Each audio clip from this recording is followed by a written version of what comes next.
We are recording in the best of time. Okay. Starting in 3, 2. No, ready again.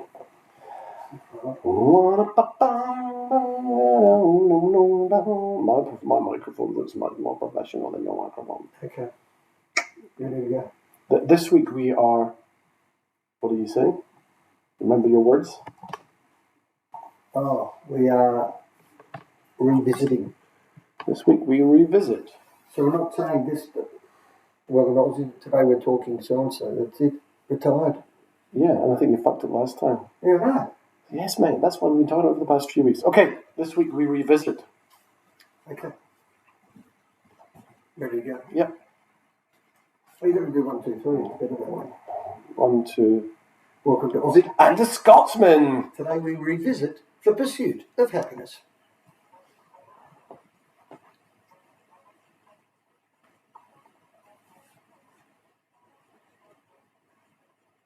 And we are back with The Pursuit of Happiness.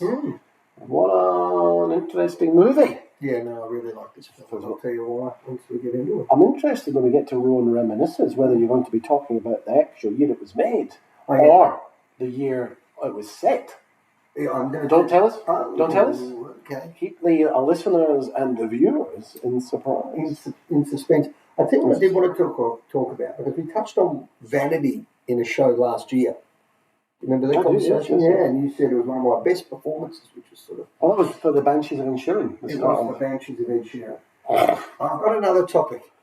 That was a good podcast, by the way. Yeah, no worries. I'm happy to be put. What does I say? You don't have to tell me. Oh, I was there. Excuse me? Yeah, exactly. I want to talk about belief. Self-belief. If anyone has self-belief, it's you, my friend. I've got to, because there's not a lot of substance. No, but I'll tell you why, right? Because, it's not a golf podcast, okay? Here we go. Sadly. But what you tell yourself when you're doing anything in life translates into the results. I'm certain of it. I've become, and it's ironic I'm saying I'm certain of it when I'm talking about belief. When you're standing over a putt or you're building something or you're doing something at work, if you tell yourself, I'm not sure, I can't do it, go to public speaking, you're nervous, you'll perform badly. If you tell yourself, I can do this, I'm the best, I can do it, it makes a world of difference. I coach a basketball team, okay? At training, everyone was missing every single shot. I walked around to every player and I said to them, you must tell yourself when you're about to shoot, you're the best player in the room, you'll make this shot, you know what you're doing. I kid you not, all 7 of them made their next shot. What's the word? Self-belief?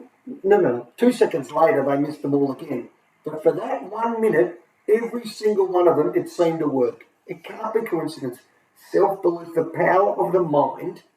It's unbelievable what pressure does and how you deal with it. Any comments?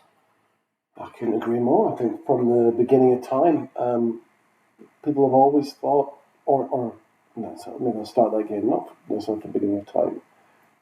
Mantras like believe in yourself, trust in yourself, what people write in the walls, I was actually hoping you would bring out lots of different sayings about belief. On that point. So here is, and you can see it here, my school, what do you call it, the photo book when you leave year 12. So this is from 1992, and this is what I wrote. You've got to think high to rise. You've got to be sure of yourself before you'll ever take a prize. For the prize doesn't go to the tallest or the strongest man, but the man who thinks he can. You heard that saying before? No, I haven't heard that saying. There's an old photo of me. Look like I'm stoned off my head. You can hold it up to the camera. There you go. If anyone watches on YouTube. If everyone watches, but people, yes. But you follow what I'm saying here. It's not about who the best is. It's who believes. You must believe. And that gets you a lot of the way. It doesn't get you the whole way, but it certainly gets you a lot of the way. But there's also the false confidence side of things as well. There can be self-bravado that is not there, right? That is shallow and can crack in 1 second, or you can have belief in something which can cause injury, right? If you think, I can rock climb and I'm 50 years of age, but I could do it when I was 20, I'll do it now. You can hurt yourself. And then in a normal everyday situation as well, if you've got this belief that you can introduce yourself into a conversation because I know a bit about that topic, and people I think you can introduce it to anything. It could be all equated to fitness. You don't think you can run 5Ks. You get to the 4K mark. You don't think you can do it anymore. But you say something to yourself in your mind, and it gets you to that 5K mark. You want to, shovel stones, which is what my son did a few years ago for 8 hours, and I was wrecked, and he pushed me, and we just got this whole day's work of just grafting. There's so much that you can do. I mean, these SES series, these boot camps, they're all designed. Well, Goggin, all these guys. Goggin says when you think you're done, you've only at 40% of your capacity. And I 100% believe that. Well, it's interesting. You spoke last season about, and I think it was for the father. You spoke and you told us that whole story. You went to the doctor, right? Oh, the waiting room. It was more the waiting room was part of the story, not about your illness, but. My illness. It was a blood pressure check, just for anyone worrying. Okay, whatever it was. The point being, it was what? That was good. The doctor. I'm glad you were. The doctor. We only worry about the physical. There's not enough exposure to mental health and the power of the mind. It's the most untapped thing in society, in my opinion. There's just not enough work on it in schools. We should have a class. Forget teaching them where Belgium is in geography. Have a class about teaching these kids how to be adults in the world. I think they do. I think it evolves. Not the schools that my kids go to. I think you teach that in different ways. You teach it by practical, not an actual theory in class. Yeah, correct. Eating healthy, exercise, sleeping. Do they do that though? Do they have these classes? No, there's a specific class in eating and so on, but there probably is, home economics type classes where they do teach about that stuff, but that is everywhere. Not most people, but a lot of people, actually, I'm going to take that back again, because my sister in London started a charity, and the charity, Jacqueline, and she feeds kids that are underprivileged and their parents don't know enough to give them a nutritious meal to take to school. Sometimes they're given a pot noodle or a bar of chocolate, and that's your lunch. And she volunteers and has people packing lunches for hundreds and hundreds of kids. Bit of fruit, bit of protein. What's the point? That I said that everybody would know that eating healthy and sleeping and exercise are the three main things to give you a healthy mind and a healthy body. But not everyone does know that. We're privileged in the fact that I don't know if it does, because I don't do all those things. A lot of people don't do all those things, and maybe I don't have a strong mind. Maybe that's part of the reason I want to have this conversation. I think you do have a very strong mind. You've got a lot of self-belief, but then you go to water very quickly. Very quickly. You're not good at being challenged. I don't know what that's got to do with mental health. You dwell on things and more than anyone I've ever met. You talk about your anxiety stuff. Yeah. We could have an argument or a discussion on there. You will not, on air, really, in a lot of cases, always say what you think, because you're worried about what other people will think, or you're going to come across the wrong way. If I say something to you, you'll dwell on it, and you've often called me up like the day later, like in panic mode. Yeah, I'm an overthinker. I'm certainly an overthinker. But this overthinking, we're probably away from the core topic. I'm happy to discuss it, but it's... Well, bring us back. Give me some more examples, then something I can get my teeth into. It's just amazing. It's certainly in corporate life. I mean, if I can talk about TV for 5 seconds, okay? So I watched a TV show called Super Pumped, which was the story of Uber, Thomas Kalanick. So I watched that during the weekend. If anyone remembers what happened with Uber when they first began, they were breaking the taxi laws. They were fighting against local councils and government in San Francisco, and they just were not welcomed. But he had this phenomenal belief that he was going to change the world and the way people were going to be transported around the world. And looking forward 15 years later, Uber is, it's a multi-trillion-dollar company. He's being outed because of some horrible management. So he's just a guy that believes in himself and built up a good business. Is that what you're saying? Yeah, that's what you're talking about. Yeah, to stick to your guns and people are telling you it's not right, it won't work. That's just an example. Bring us back to a relatable topic, something that might have happened, in our... Well, I can tell you the relatable topic, but people don't want to hear about my individual golf games. But I can tell you play 18 holes of golf. And the other day I played, and my front nine, my first 9 holes, I was terrible. And I said to myself, this is going to sound terrible. This is so boring. Well, you just asked me to make it relatable. I mean, in like in real life worlds where, you know, Well, it is real a life. car, there's an accident, and the mother manages to lift the car and remove No, the I'm not top talking power of the mind. No. I'm not talking about doing superhuman, one in a lifetime things. I'm talking about in everyday life. I stood on the tee on the 10th hole and said to myself, sounds terrible, you're the best golfer in the place, you're the best golfer here. And all of a sudden, I played fantastic as opposed to playing terrible. So what you tell yourself, what I'm trying to get to is, what you tell yourself between, you can do all the push-ups in the world, you can eat all your veggies, you can drink your water. But what you tell yourself when you do something, right, It's what I think exudes out of your I system. think what you're trying to say is you manifest. What you believe. Yeah. Well said, good word. Manifest it. You need to make it happen. You will it to happen. Your power of the mind is unbelievable. Positive thinking.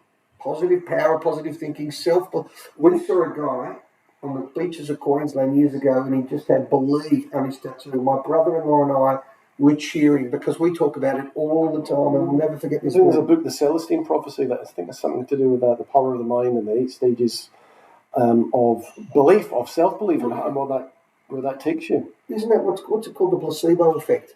100%. Rocky. What about all these movies, the underdog stories where you believe? Yeah. There's hundreds we could reel off, and hopefully, as we actually talk about the pursuit of happiness, which that's why I brought it up today.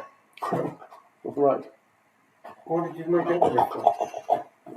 I don't know what that was. I don't know. Well, it's like state the fucking obvious. Oh, right. Okay. Well, we've had stories before with absolutely no relation to what we're doing, but if you want to move, I mean, we should kick into the podcast. Self-belief, I mean, no one had more self-belief or determination than this fella. So, Me? No, Chris Gardner. Okay, I believe I can fly. Yeah, well, it's a bit like that. It is a bit of I believe I can fly. Touch the sky. Okay, we're way off.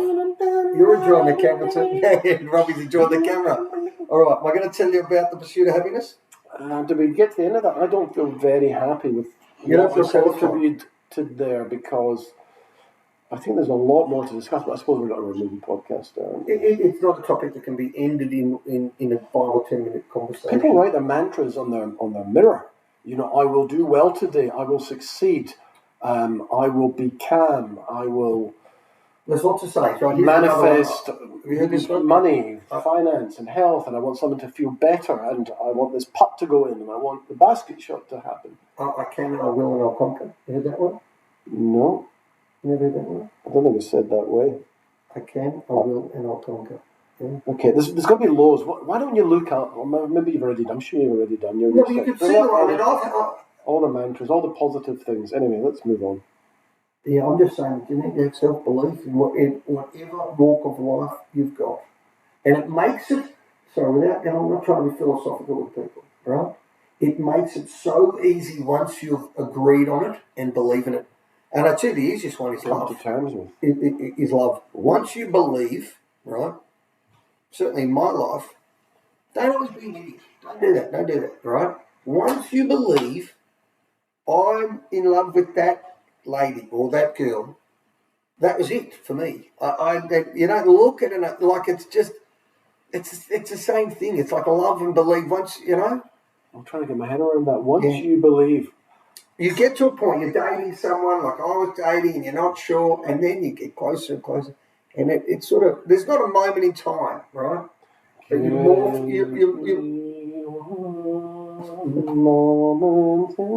You carry on. It's a beautiful song, but you're butchering it. And that's what happens. Once you believe, you believe. All right, I'm going back to the film. We're going to stop the camera. All right, this. I won't be ready.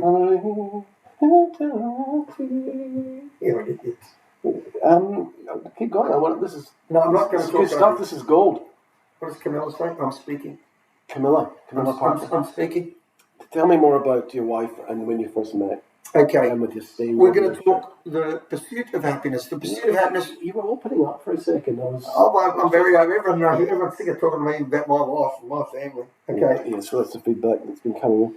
The Pursuit of Happiness is a story about Chris Gardner, who in 1981 was married with a child played by Jaden Smith, his son in real life. Will Smith plays the starring role in this film.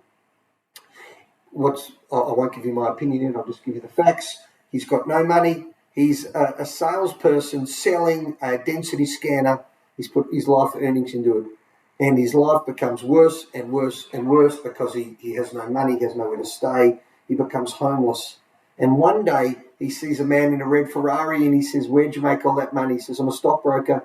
You need to be good with numbers and good with people." And he ends up doing an induction course that's got no money. And one person is chosen. This is based on a true story of Chris Gardner. Sorry.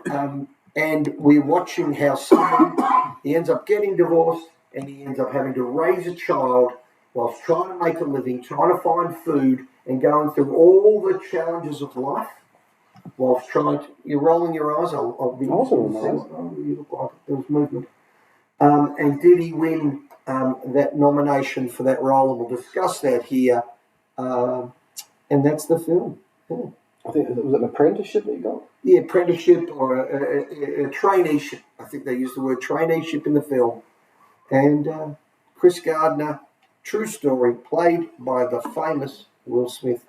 Robbie, I assume you've seen it. What did you think of The Pursuit of Happiness? I've seen it. Look, it's a really great film. It's a really lovely film. It's very well made. It's hard not to enjoy. Unfortunately, it has been tarnished by Will Smith. I couldn't really watch it without just thinking to myself, what a shame, Will. What a shame you're a fucking idiot. What a shame you're a fucking idiot. How could you go and play roles like this? How could you go play roles like this? These beautiful people. Like, what a story. Someone's found this story of Chris Gardner and taken it to a producer and said, this is a movie, right? This is movie worthy. Yeah. And then this goose goes and hits Chris Rock for the world to see, other than Anthony Hopkins, because he would have been asleep. Is that a reference to the father that you did? For The Educated, when Anthony Hopkins won it in 2021 Best Actor, he didn't think he was going to win, so he didn't watch Went to Bed, apparently, which I think is a lot of BS. For The Educated. Okay. Tell me what you thought of the film. I've got one issue with the whole film. I've told you what I thought of the film. I mean, it's obviously it's Americanized for audiences. It's really well made. Will Smith is a fucking great actor. Yeah, he's great. He portrays it brilliantly. The fact that he's got his son in it, the connection there, and the chemistry was obvious. You happy with the casting? Yes, I was very happy with the casting. It is overall a very well-rounded film. It's got all the elements, and the fact that it's a true story is great. And well, they say based on. So you said that really well a second ago, because there's probably bits that that they play up more than others, and but they've got to make it palatable for consumable for the viewers. Did you pick Chris Gardner at the end? Tell me you picked Chris Gardner, the cameo at the end. No, I didn't. Couldn't have been more obvious. Where? How many times have you seen this film? Oh, wow. You've never picked Chris Gardner. No, tell me. Right at the end, yeah, when Will and his son are walking away, and there's one soul guy walk towards them and gives them a nod. Oh, right. That's Chris Gardner. Oh, right. I didn't know that. Okay, because I was listening to the jokes. Knock, knock, who's there? I was listening to the jokes. Oh, I'm going to go back and watch that. Can I give you my opinion on the film? Please. Yeah, a beautiful film. I loved it. We're going to discuss that in a second. I've got one issue which I'd rather labour on than the good parts in a second. I can't stand the name of the film. The Pursuit of Happiness. Yeah, because, and when I watched it, shout out to my friend Joel, he called this out when we watched it 25 odd years ago. You're saying here that you're only happy, right, if you link the story to the name, that if you had money, he was happy. If he didn't have money, he wasn't happy. Now, they made it the worst scenario possible. So certainly money makes your life easier. When you're sleeping, you've got to rush to get to the bed at 5 o'clock for the homeless people. If you didn't make it, you were goners and sleeping in the toilet in the train station. But they wanted you to feel that if he didn't make money, if he wasn't successful, if financially successful, then he wasn't happy. And you could be happy without money. You can be happy without money. Did you have an issue with the name? No, I didn't really think about that, actually. I didn't even think so much it was all about money. I don't think he was actually driven by money. I think he was just driven by survival. I mean, there was a by lot survival. It was a layer below money. maybe not even so much success. Not success. He's got no idea how much you're going to make as a stockbroker. All he was interested in is having enough money to have a roof over his son's head, Of course. essentially. And his wife left him, and it's just hard. And he just wanted that. We knew from the start that Chris Gardner is a very, very smart guy, and never had the breaks needed to realise that success until this happened. So I think that's maybe the story more than... But at the very end of the film, when he runs out and he says, "This part of my life is called happiness." Yes, they've got all the different... Yeah, they've got the different stages, right? But what happened? I mean, he's still divorced. I just think it's too narrow-minded to say, "Well, I've made money, I'm happy," right? I just think it's not the right line. It's not exact. It's easy for me to say if I've got money or I tell you what it makes me think of was Castaway. Okay, yeah.